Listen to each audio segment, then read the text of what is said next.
통해 이 세상에서 저희들이 영원한 하나님을 바라봅니다. 주님 주신 그 은혜와 그 사랑이 얼마나 큰지 죽음판이 벌어진 이 세상 속에서 저희들이 찾게 해주시고, 하나님 아버지의 그 생명 안에서 우리가 살든 죽든 주의 것으로 언제나 영혼을 바라보고 있다는 그 사실을 잊지 말게 해주십시오. 고통 가운데 있는 분들 가운데 형제들도 있습니다. 자매들도 있습니다. 그들도 절망이 아니라 소망 가운데서 모든 것을 바라보게 하시고 주의 긍휼과 은총을 베풀어 주시사 아버지 하나님, 이 위기 속에서도 지나갈 수 있는 그 은혜를 누릴 수 있도록 허락하여 주시옵소서.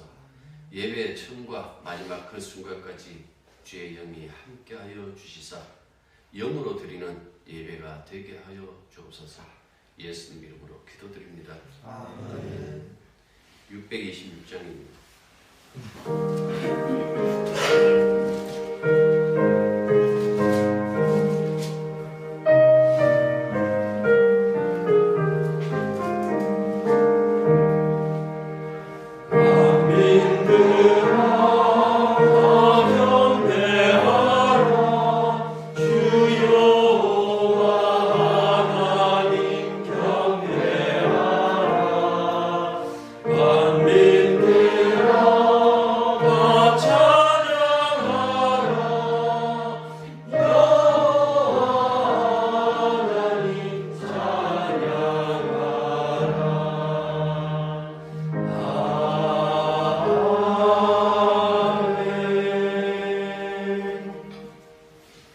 방송으로 예배드리는 분들은 뒤에 찬송가 뒤에 20번 교동문 20번 찾아주시고요. 시편 33편입니다. 함께 예배드리는 분들은 교독하겠습니다. 너희 의인들아 여호와를 즐거워하라. 찬송은 정직한 자들이 마땅히 할 바로다.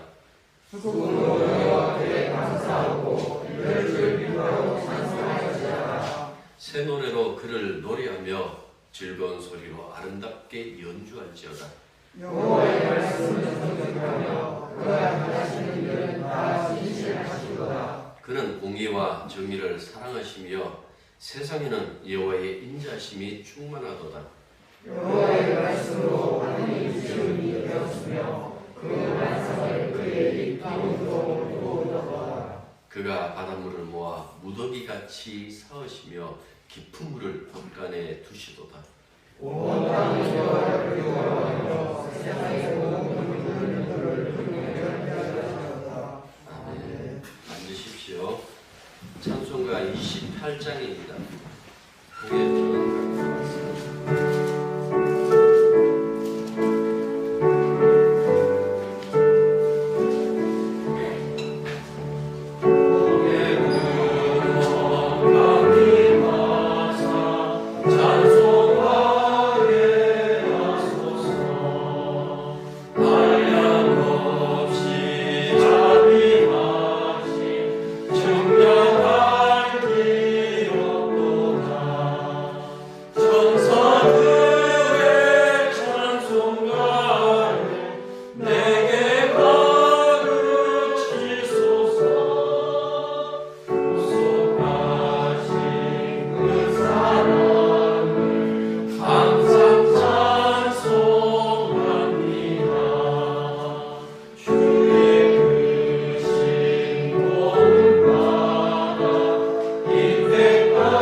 그린 얼굴들이 함께 모였습니다.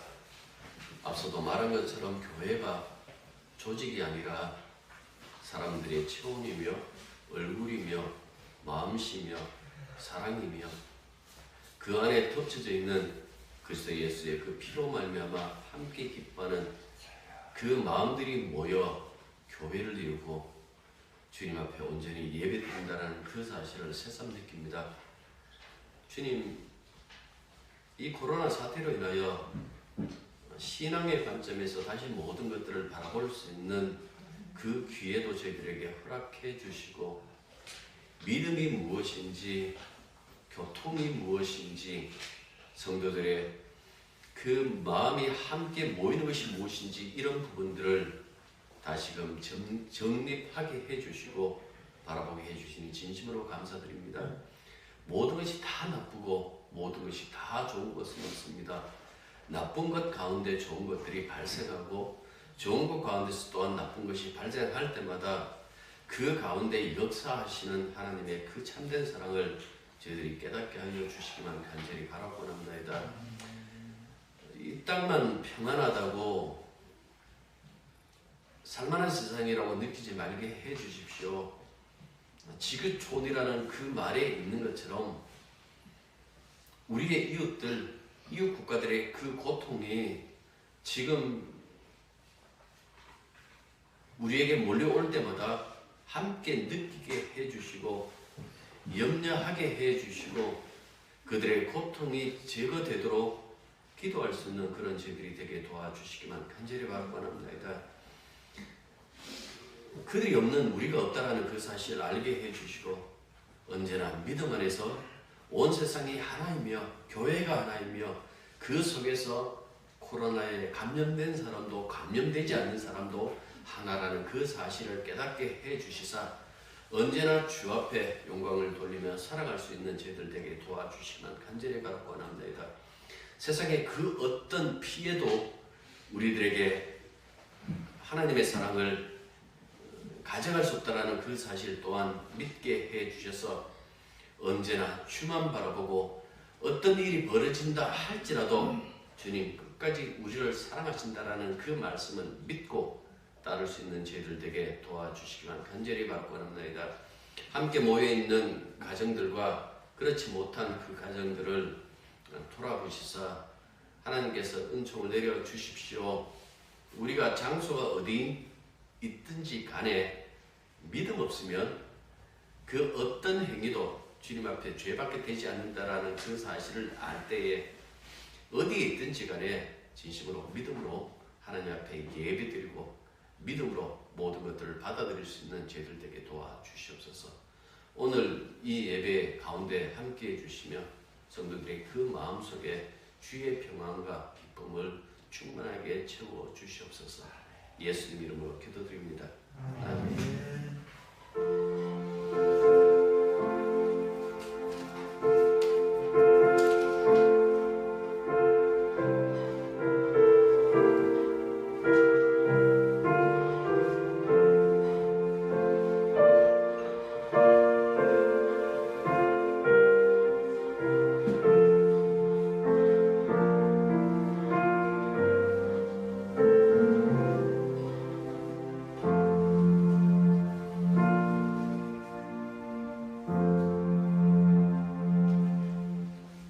찬송가 334장입니다.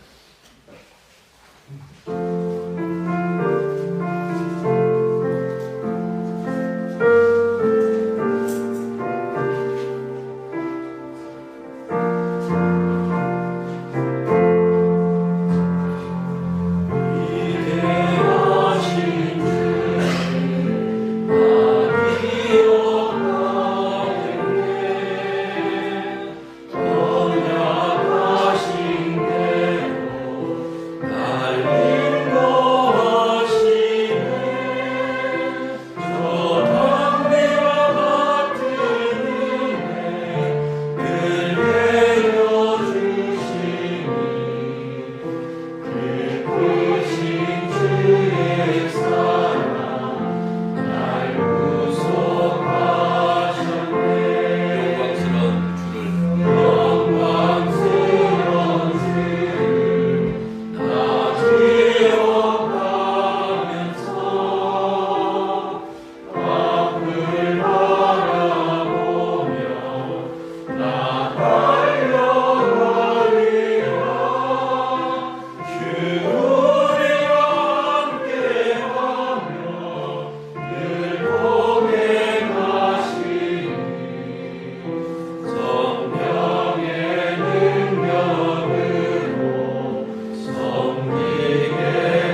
세상이 멈추니까 사람들이 다 사는 것 걱정 근심합니다. 살만한 사람들이 걱정 근심하고 한 끼를 충분히 먹을 수 있는 사람들이 걱정하는 이 모습 속에서 그것조차도 없는 너무나 힘든 우리들의 이웃이 있다라는 그 사실을 잊지 말게 해 주십시오. 한 끼조차 배를 채울 수 없는 그런 사람들이 세상에 얼마나 많은지, 마스크조차 써서 쓰지 못하는 사람들이 얼마나 되는지, 우리는 우리들의 불평만 불평했지 그들의 그 마음이, 그들의 그 절망이 얼마나 큰지 보지 않았습니다. 자비로우신 아버지 하나님, 돈으로 사는 세상이 아니라 주님의 사랑으로 사는 세상이다 말로만 외치는 것이 아니라 실제로 그들에게 눈길이 가게 하고 손길이 가게 하고 우리들의 그 희생적인 어떤 그 마음들이 가게 해서 실제로 그들이 그 어려움에서부터 벗어나는 것을 보게 도와주시기만 간절히 바라고 합나이다. 주께서 베푸신 은혜와 그 사랑이 얼마나 큰지요, 이 세상이 어떻게 돌아가는지도 우리에게 보여주셨습니다. 하나님, 언제나 우리 마음속에 이 세상에 돈으로 사는 그 인생이 아니라 돈을 벗어난 초월한 그 인생이라는 그 사실을 믿음으로 나타내게 해 주십시오.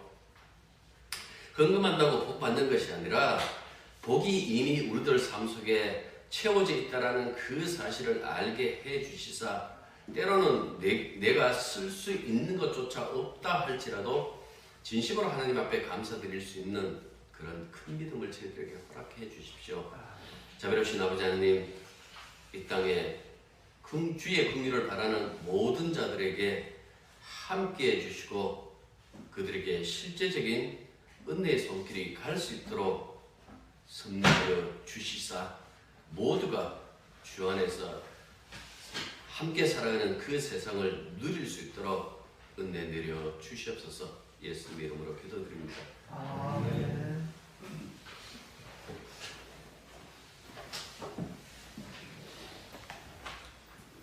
자, 여러분들 뉴스를 들으셔서 아시겠지만은 5월 5일까지 지금보다는 약간 느슨하게 사회적 거리두기를 이어간다라고 그렇게 얘기를 합니다. 그래서 교회에서 얘기드리는 것, 이 부분도 그들이 막을 수 없으니까 이제는 이제 허락합니다. 허락하는데 다만 그 지침이 뭔가니까 좀 이렇게 거리도 약간 이렇게 좀 띄워주시고 그 다음에 이 개인 위생을 좀 철저히 해가라는 그런 부탁을 듣게 됐습니다. 여러분들 들어오시면서 다 체온 체크하시고 그 다음에 기록 남겨둔 것도 혹시 일이 있으면 그들에게 제출하기 위하여, 우리 정부에 제출하기 위하여 다 기록해 두었습니다. 그러니까 당분간은 좀 이렇게 개인 위생도 철저히 해주시고 이 손위생에 대해서 좀 많이 해주시기 바랍니다. 자, 4월 말까지는 오전 예배만 드리겠습니다. 5월 첫 주가 며칠이죠? 5월 5일이 지나고 첫 주입니까? 5월 3일입니까? 그럼 5월 3일은 고민 한번 해보고요. 식사를 할 건가 말 건가. 식사를 하게 되면 오후 예배 드리도록 그렇게 하겠습니다. 나중에 우리 당에서 의논도 하고 여러분들에게 의견을 물을 테니까 생각하시고 의견을 내주시길 바랍니다. 자, 벌전 헌금 165만 원은 서울 요셉병원 후원금으로 송금합니다. 요셉병원은 거리 불황자들 그분들을 무료로 치료해주는 그런 병원입니다. 그러니까 의료보험이 적용되지 않는, 의료보험조차 낼 수 없는 그런 분들을 위해서 운영되는 그 병원이기 때문에 그 병원으로 우리가 후원금을 보내기로 했습니다. 제 기억으로는 아마 165만 원은 우리가 냈던 그 절기연금 가운데서 가장 많은 액수가 아닌가라고 그렇게 생각합니다. 여러분들의 그 사랑함이 주님에게도 닿을 줄 믿습니다. 자, 말씀은 고린도후서 12장 11절부터 18절까지입니다.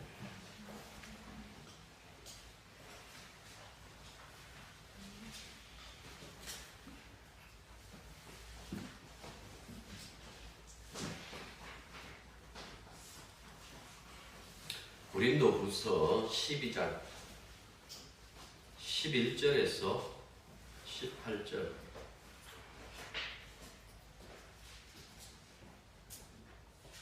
자, 여기 계신 분들은 교독합니다. 내가 어리석은 자가 되었으나 너희가 억지로 시킨 것이니 나는 너희에게 칭찬을 받아야 마땅하도다. 내가 아무것도 아니나 지극히 크다는 사도들보다 조금도 부족하지 아니하니라. 너희가 된 것은 내가 너희 가운데서 모든 상과 표적과 기사와 능력을 행한 것이다. 내 자신이 너희에게 해를 끼치지 아니한 일밖에 다른 교회보다 부족하게 한 것이 무엇이 있느냐? 너희는 나의 이 공평하지 못한 것을 용서하라.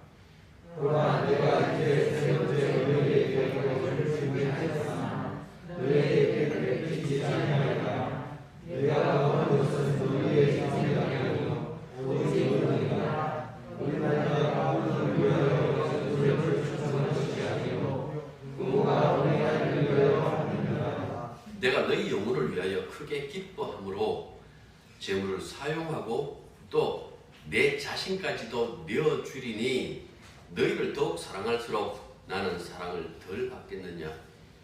하여간 너희가 내가 너희에게 짐을 주기는 아니하였을지라도 또한 자가 되어 너희를 속임수로 쓰여야 하니 내가 너희에게 보낸 자 중에 누구로 너희의 이득을 취하더냐? 내가 그들을 보고 함께 하는 길을 보였으니 그가 우리의 입을 취하였느냐 우리가 동일한 생각으로 행하지 아니하느냐 동일한 모드로 하지 아니하느냐. 아멘. 바울의 설교 주제가 항상 개인적인 경험보다도 그리스도의 십자가였다라는 그 말씀을 제가 지지난주에 드렸습니다.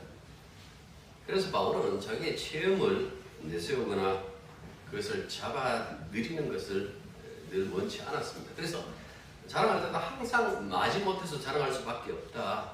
자랑 아닌 자랑을 그렇게 얘기를 하면서 그가 했던 것이 셋째 하늘의 경험에 대해서 그렇게 얘기를 합니다.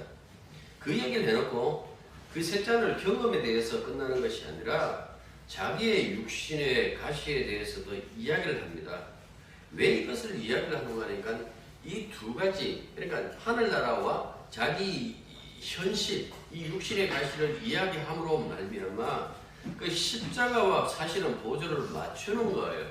그러니까 십자가의 은혜가 어떻게 나타났는지, 왜 그것이 중요한지 그 이야기를 하기 위하여 이 모든 것들을 설명한다라는 그 말씀. 아마 우리 가운데 천국 봤다라고 그러면 그것만 이야기할 거예요. 내 몸에 만약에 가시가 있다면 그거는 얘기 안 할 거예요. 아니, 천국 갔다 온 사람이 지 병도 하나 못 고치나 라고 그렇게 얘기를 하면 그것이 듣기 싫으니까 아마 한쪽은 가리고 한쪽은 감춰두고 다른 쪽 자기의 장점만 그 이야기할 것이다 라는 그 말씀입니다. 그런데 사도 바울은 정직하게 자기가 가지고 있는 그 모든 것들을 이야기를 합니다. 왜 그렇게 이야기를 하는 거니까 바울은 안 거예요. 십자가의 능력이라는 것이 이 사람이 장점이 얼마나 많은지, 이 사람은 약점이 얼마나 많은지, 이 장점을 가지고 이용할까 약점을 가지고 이용할까 이것과 상관이 없다라는 그 사실을 이미 안 거예요. 그러니까 아무리 내가 약점을 많이 가지고 있다 할지라도 오히려 그 약점을 가지고 주의 강함을 나타내므로 말미암아 주께서는 인간의 그 어떤 조건도 하나님의 능력을 나타내는 데에 방해가 되지 않는다라는 그 사실을 증거하고 밝혀주고 보여주는 하나의 도구로 사도를 사용하고 있다라는 그 사실을 그가 알았기 때문에 그렇다라는 그 말씀입니다. 성도의 누릴 때 역시 마찬가지입니다. 셋째 아들을 약속받았습니다. 그런데 이 땅에서는 가시와 함께 살아갑니다. 셋째 하늘과 육체의 가시, 여러분들 이건 별개가 아니다 그랬잖아요. 셋째 하늘 따로 육체의 가시 따로가 아니라 언제나 이것이 구원의 한 세트라는 그 말씀을 드렸습니다.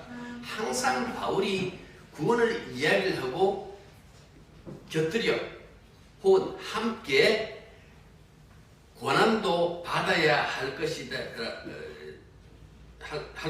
그렇게 얘기했던 그 이유가 이것이 별개의 것이 아니라 따로의 것이 아니라 바로 구원의 한 세트이기 때문에 그렇다라는 그 말씀입니다. 그래서 성도는 자신에게 일어나는 어떤 그 사실에 따라서 이 신앙의 어떤 올라감과 내려감을 심하게 느끼지는 않는다라는 그 말씀이죠. 인간이기 때문에 그렇게 느낄 수밖에 없겠지만은 그 가운데서 또 무엇을 느끼는가 하니까 하나님이 이 가운데서도 나를 사랑한다라는 그 사실을 알아낸다라는 그 말씀이죠. 자, 오늘 우리가 읽던 이 본문은요, 바울이 지금까지 어쩔 수 없이 했던 그 자랑 때문에 자신이 어리석은 사람이 되고 말았다 하고 자책하고 혹은 뭐 투정하는 어떤 그 모습을 얘기를 합니다. 그러면서 그 책임을 이 고린도 교인들에게 주는 듯한 그 말을 해요. 11절 보십시오. 내가 어리석은 자가 되었으나 너희가 억지로 시킨 것이니 나는 너희에게 칭찬을 받아 마땅하다. 왜 이 말씀을 할까요? 바울이 지금 원망하고 있는 것일까요?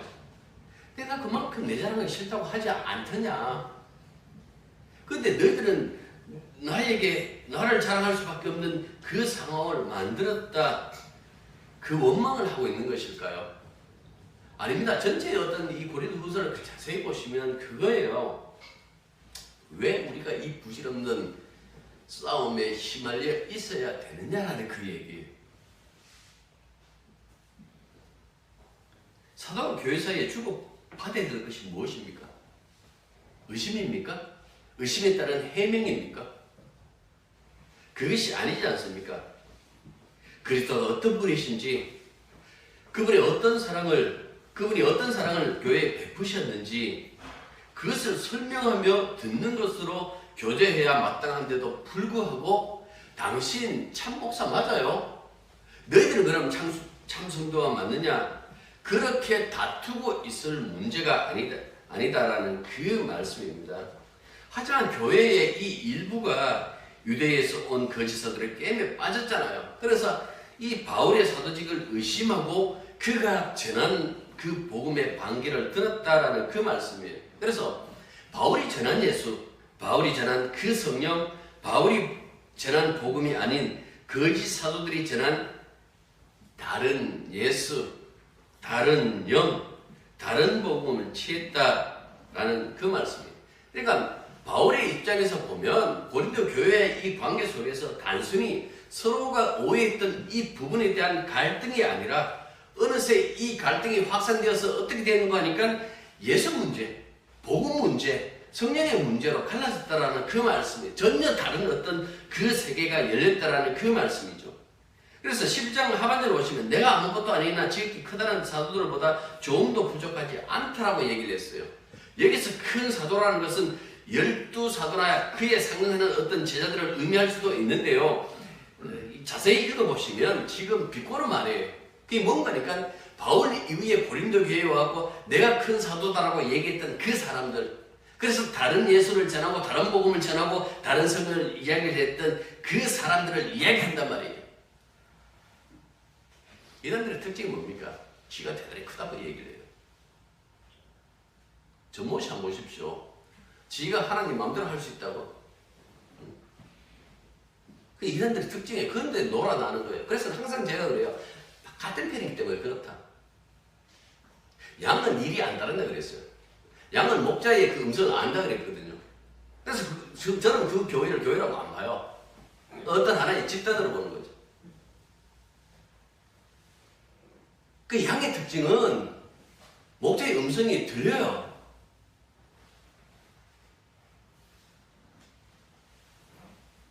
한국교회 문제는 제가 모르겠습니까? 예수를 안 믿는 사람들이 너무 많다고 그랬잖아요.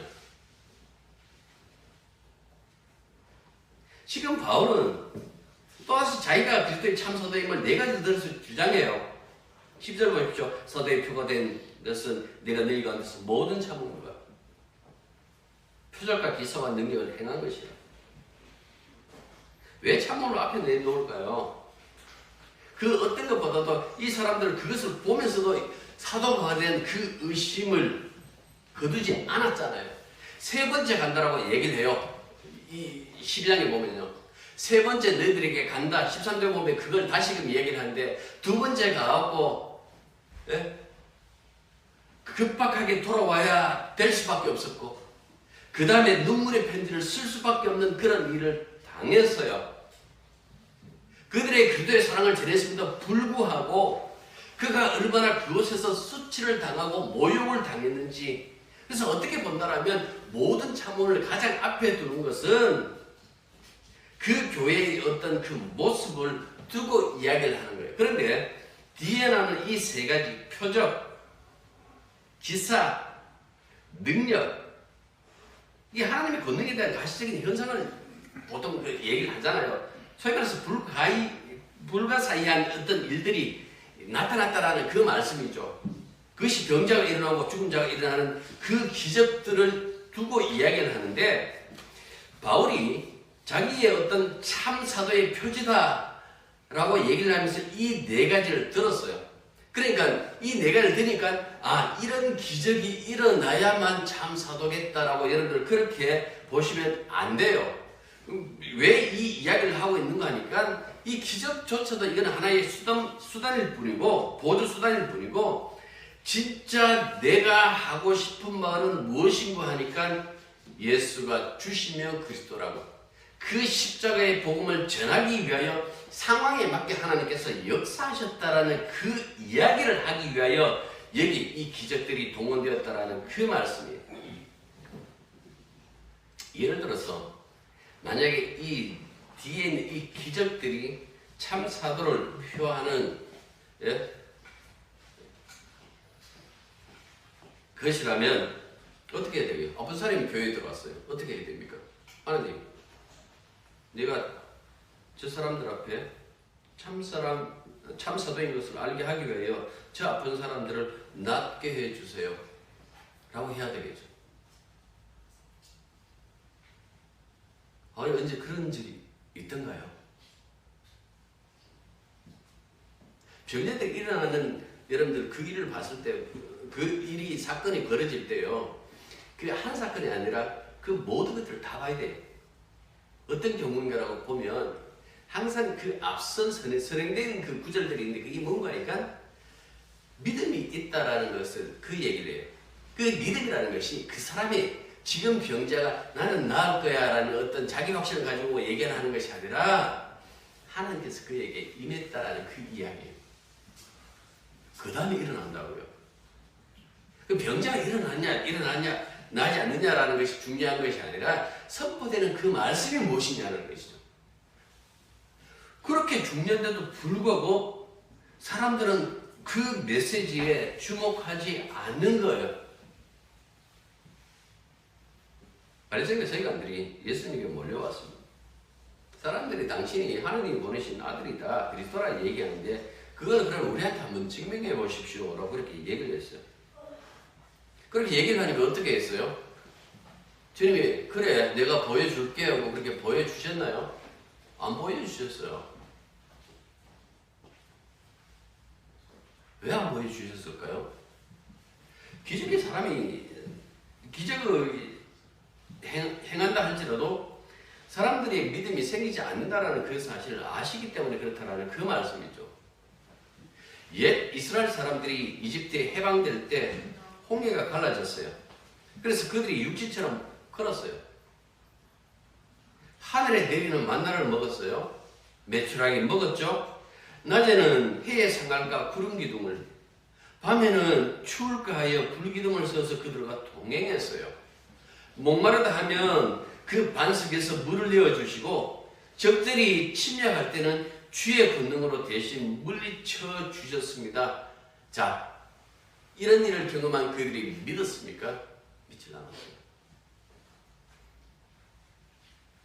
기적으로 믿는 법은 정말로 없어요. 그래서 예수님께서 바리새인과 서기관들에게 뭐라고 말씀하십니까? 내가 너희들에게 보일 것은 요나의 표적뿐이다 라고 그렇게 얘기를 했어요. 요나의 표적이 뭡니까?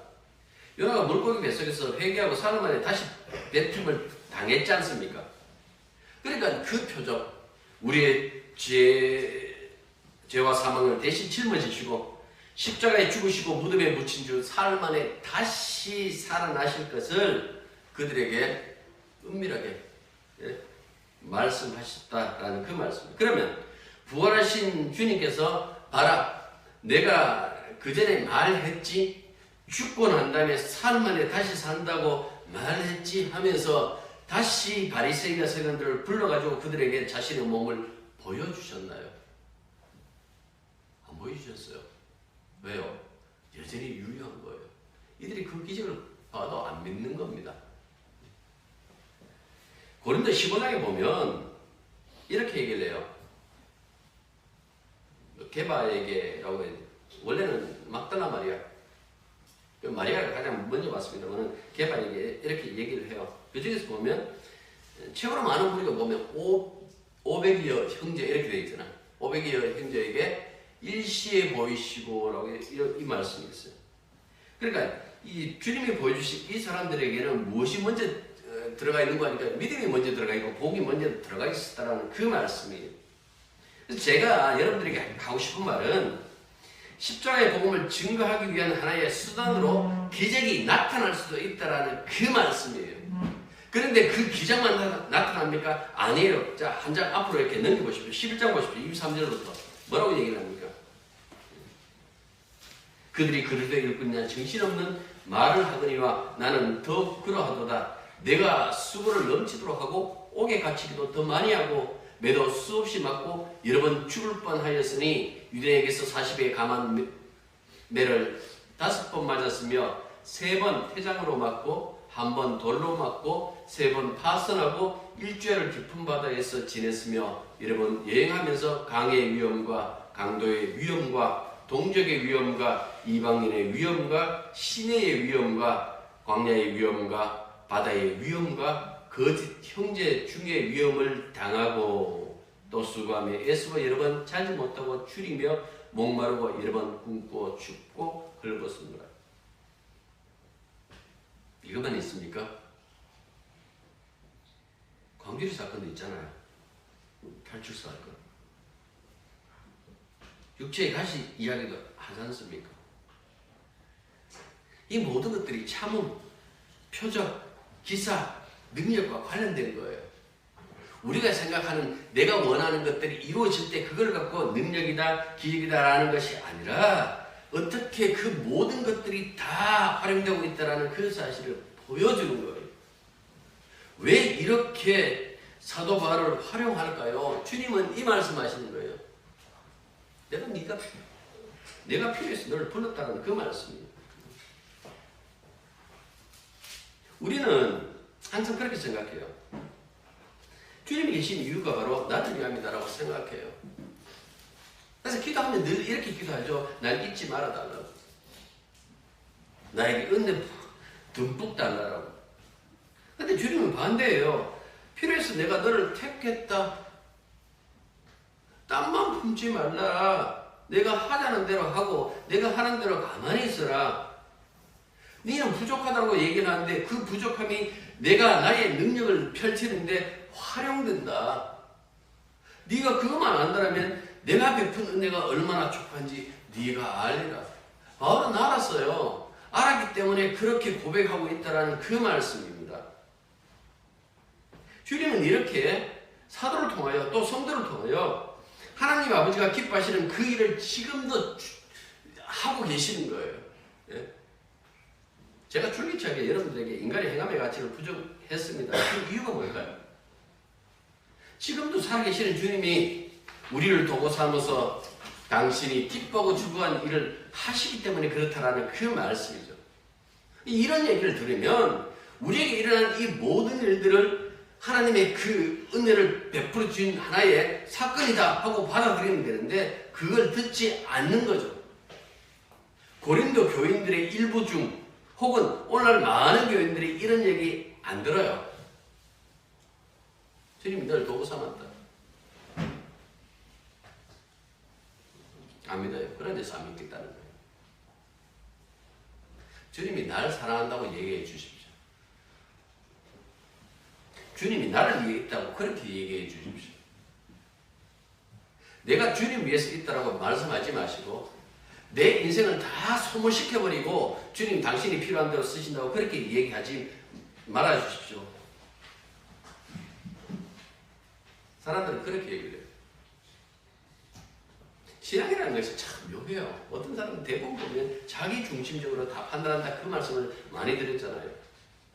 거짓 사도들과 그를 따르는 무리들의 특징이 뭡니까? 자기밖에 모른다는 거예요. 인간은 자기밖에 몰라요. 그런데 자기밖에 모르지 않고 타인에 대한 사랑을 생각한다면 그걸 갖고 기적거려요. 믿음으로 그 일을 했습니다라고 했다면 그 믿음 자체가 기적이거든요.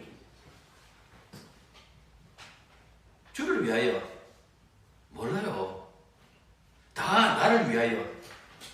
물론 때로는 어떤 사람들이 이렇게 얘기를 해요. 주를 위하여 합창을 해요. 그런데 그 주를 위하여를 이렇게 까뒤집어 보면요. 그 속에 은밀하게 감춰놓은 것이 있는데 그게 감춰놓은 것이 무엇인가 하니까 나를 위하여였어요. 껍데기는 주를 위하여, 그 속 알맹이는 나를 위하여. 그래서 제가 여러분들에게 그 말씀 참 여러 번 드렸는데 기적 중에 기적이 뭐라 그랬습니까? 예수님.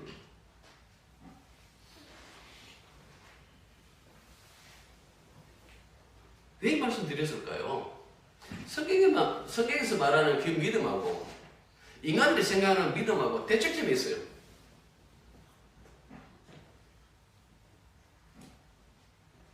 극과 극이에요. 그래서 바울이 그 얘기를 해요. 다른 예수, 다른 성령, 다른 복음. 이 다르다 하니까 완전히 다른 것을 여러분들 생각하십니까? 아니에요. 인간의 행함으로 의롭다함을 받는다는 것. 그러니까 인간이 자기를 포기하지 않고 사는 어떤 그 모습을 얘기를 하는 거예요. 예수를 이야기를 하는데요. 예수를 믿는 것이 아니라 예수 믿는 자신을 믿어요. 그걸 얘기하고 있다는 그 말씀이에요. 그래서 성경에서 얘기를 하잖아요. 자기 힘으로 예수 믿는 것이 불가능하다라고.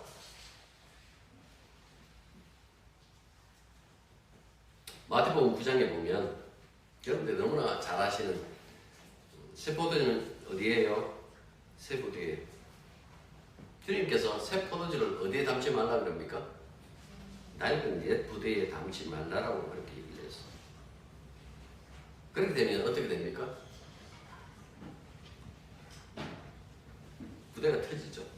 부대가 터져버리면 부대도 버리고 술도 버리게 된다는 그 말씀입니다. 왜 새 포도주를 낡은 부대에 담아두면 안 될까요? 현재 한국교회의 실상을 가만히 여러분들 보십시오. 복음이 낡은 부대에 담겨졌어요.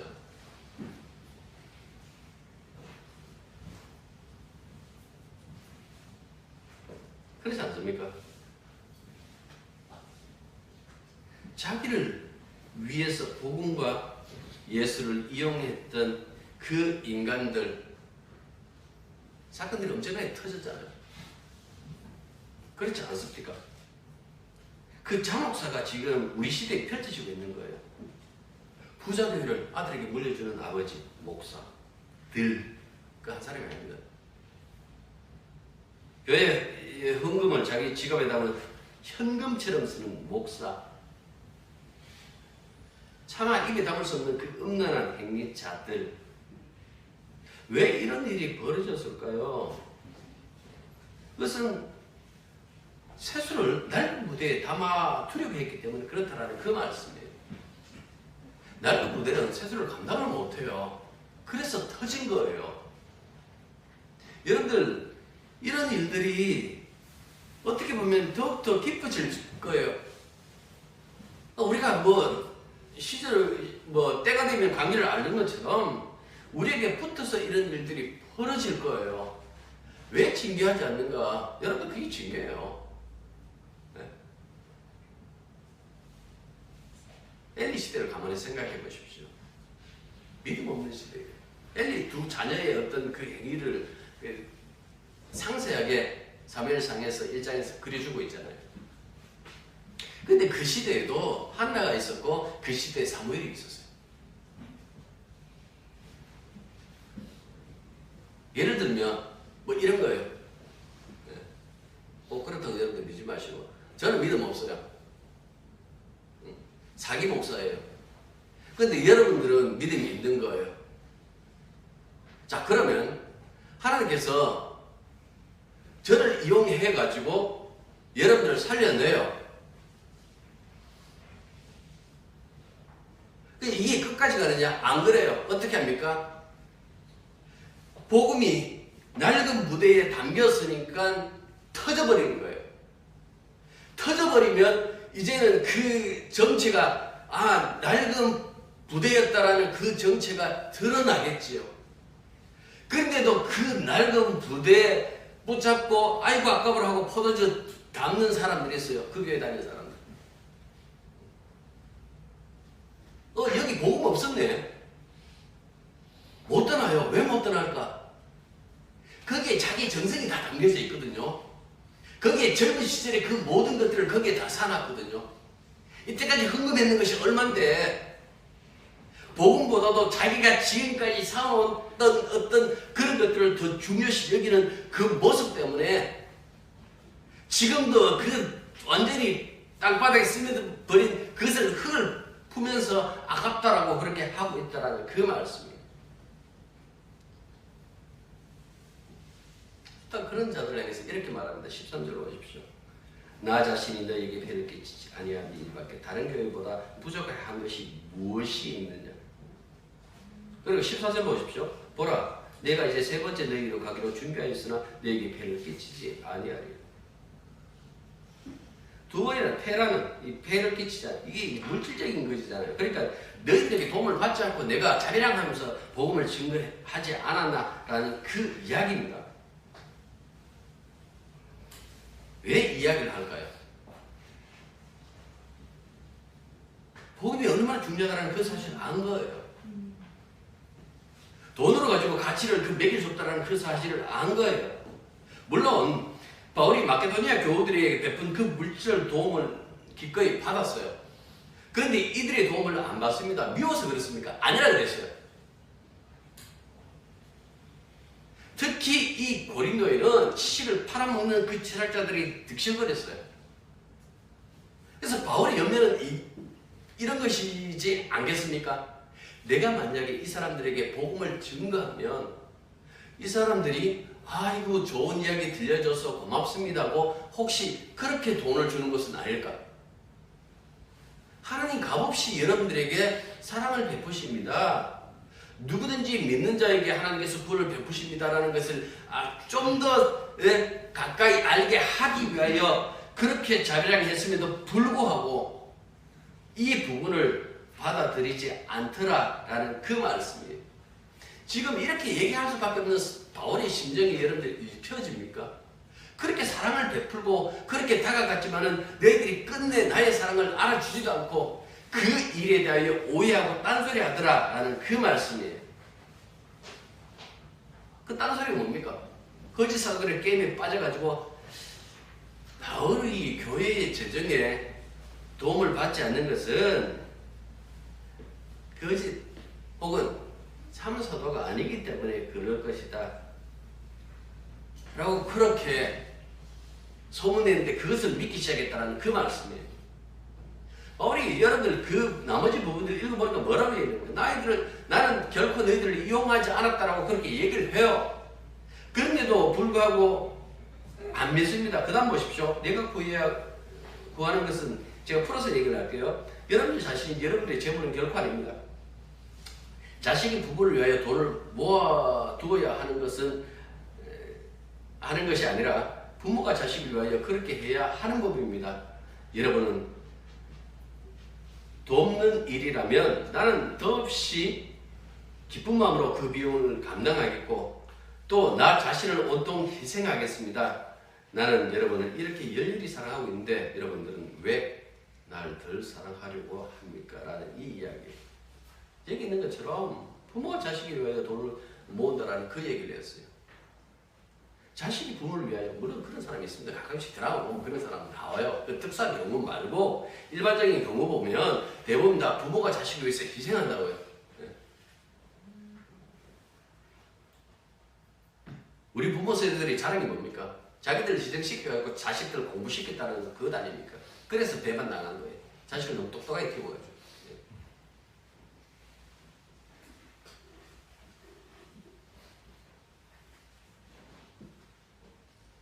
바울의 이 이야기 속에서 내가 너희들에게 뭘 하면서 물질적인 도움이 아니다라는 그 마음이 보이지 않습니까?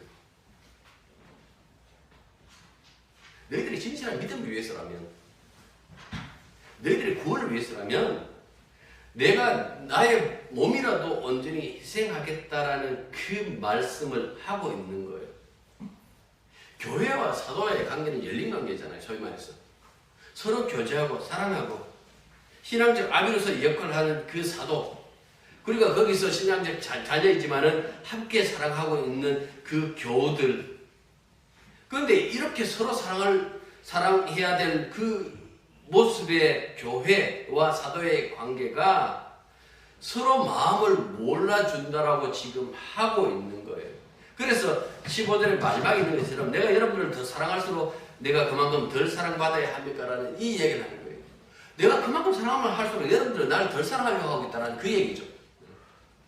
그때마다 오해했다는 그 말씀입니다.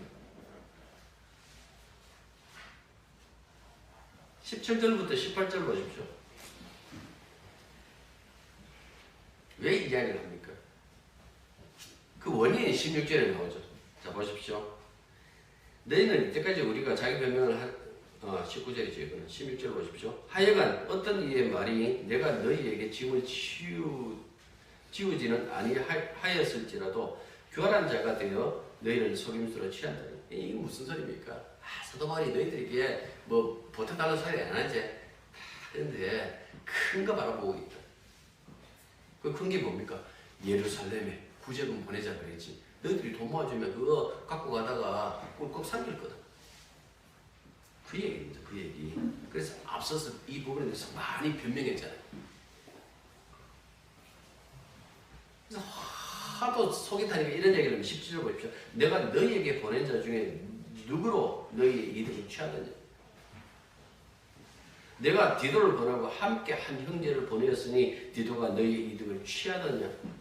우리가 동일한 성령으로 행하지 아니하느냐. 여기서 동일한 성령 그리고 동일한 보조로 이렇게 얘기를 해요. 같은 길을 간다라는 같은 길을 갔다라는 그 말씀입니다. 그러니까 보십시오. 이렇게 했음에도 불구하고 오해하고 곡해하더라라는 그 말씀입니다. 그러니까 바울이나 이 디도 일행의 그 마음은 어떤 마음인가 가만히 보십시오. 같은 길을 걷는다, 같은 성령의 이끌심을 받는다라고 했을 때 그 모습은 어떤 모습일까요? 여러분 어떤 모습인 것 같아요? 탐욕스러울까요? 그렇지 않지 않겠습니까? 팔복에서 가장 먼저 뭐라고 얘기합니까? 심령이 가는 자는 복이 있느니. 왜? 천국이 저희들 것이기 때문에 이미 천국이 그들에게 임했기 때문에 이 예수님의 마음을 그랬잖아요. 이 예수님의 마음으로 천국을 누리는 복을 누리는 자들이 그 탐욕스러울까라는 그 이야기를 해주고 있는 거예요. 오직 이 사람들이 가지고 있는 것은 한 가지밖에 없어요. 그게 뭡니까? 하늘의 뜻이 이루어진 것 같이 땅에서도 이루어지는 이 아버지의 뜻이 세상에 이루어질 때에 내가 하나의 도구가 되었다면 그것으로 만족하는 것. 이걸 갖고 심령이 가능하다 하고 그렇게 얘기를 해요. 이런 자에게 비로소 십자가는 뭡니까? 하나님의 지혜가 되고 능력이 되지만은 이걸 거부하면요 세상 것밖에 안 보여요. 십자가가 여러분들에게 하나님의 지혜로 안 보이고 능력으로 안 보이면요 여러분들 세상 보여요. 그런데 세상은 여러분들에게 항상 이렇게 얘기를 해요. 내가 네 원하는 건 다 해줄게.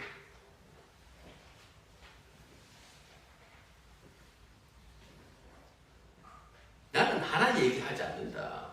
다양하게 얘기한다. 사람이 다양하게 살아야지. 외벌수적으로 그렇게 살면 안 되지.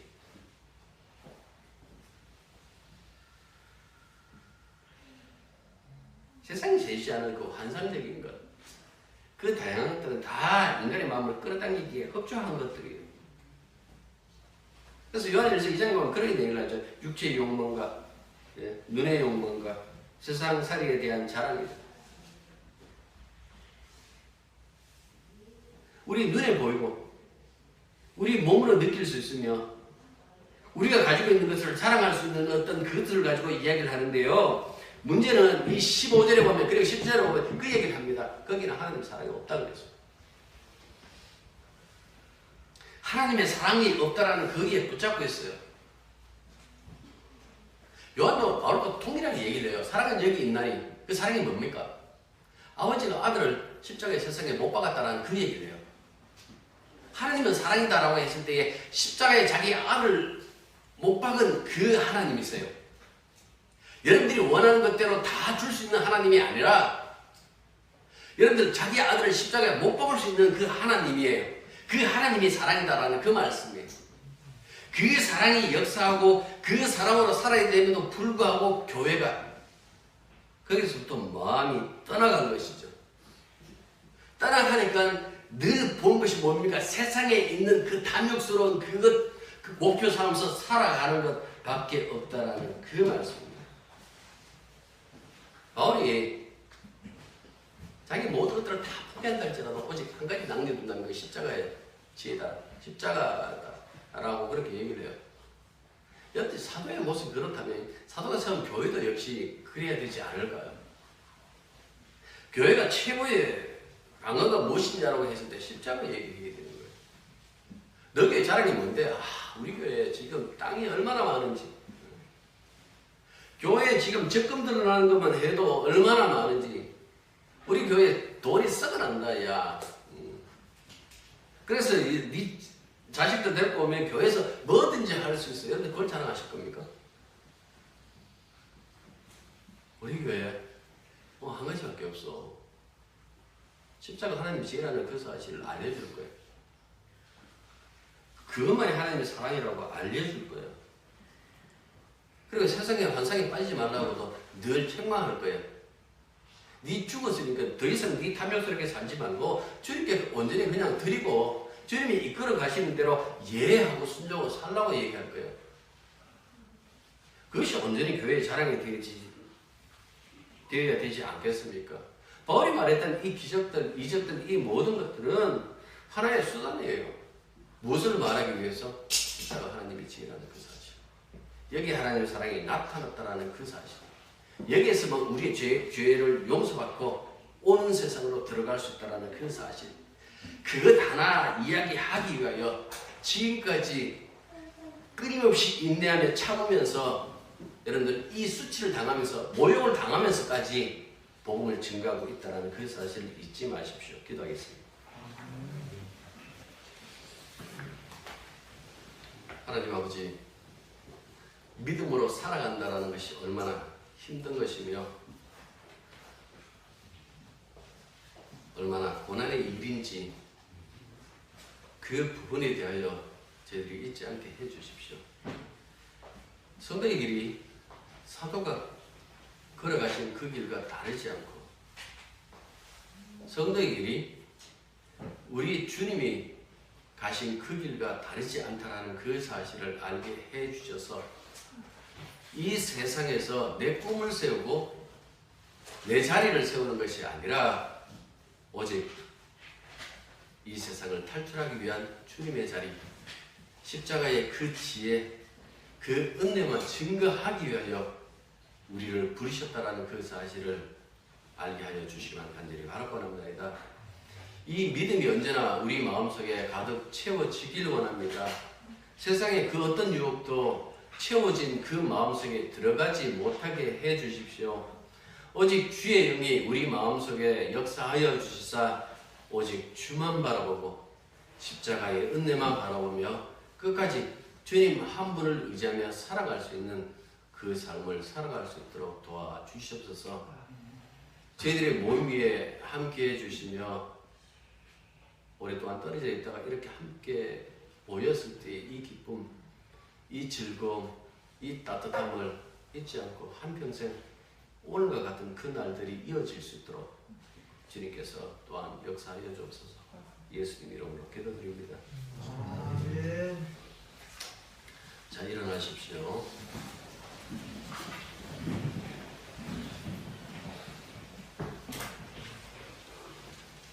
635장.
지금은 우리 주 예수 그리스도의 은혜와 하나님 아버지의 지극한 사랑과 성령의 교통하심과 교제하심이 진실로 십자가만이 하나님의 지혜요 사랑인 줄 깨닫고 살아가는 당신들의 자녀 위에와 특별히 이 시간 코로나로 인하여 고통당하는 그 연약한 모든 그 무리들 위에 이제부터 항상 함께 있기를 축원합니다. 아멘.